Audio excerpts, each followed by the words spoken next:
काही सांगा। आज आम्ही शिवसेना पक्षातर्फे नांदेड शहरामध्ये जिल्हाधिकारी कार्यालय व महापालिका कार्यालय याच्यावर आज आम्ही आक्रोश मोर्चा काढलेला आहे।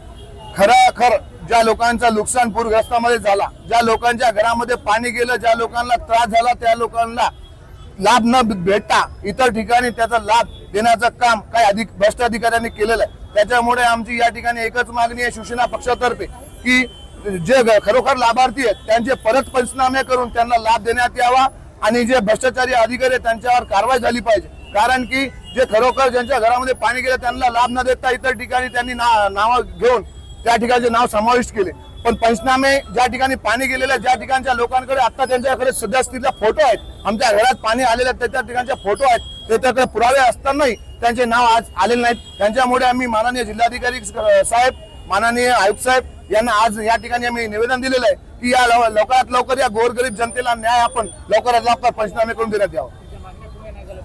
आमच्या मागण्या पूर्ण न झाल्या तर आम्ही वरिष्ठ स्तरावर आम्ही त्याचा पाठपुरावा करू आणि एकनाथभाई शिंदे उपमुख्यमंत्री व देवेंद्र फडणवीस साहेब यांच्या जवळही आम्ही या ठिकाणचं मागणी करणार आहोत जर यांनी या ठिकाणी आमचे पंचनामे करून गोरगरीब जनतेला न्याय दिला नाही। सर, जसं म्हणले तुम्ही की फॉर्म भरून घ्या आणि ऑफिसला द्या, बिल कलेक्टर आणि तलाठी रिपोर्ट देत नाही, त्याबद्दल काय म्हणणं?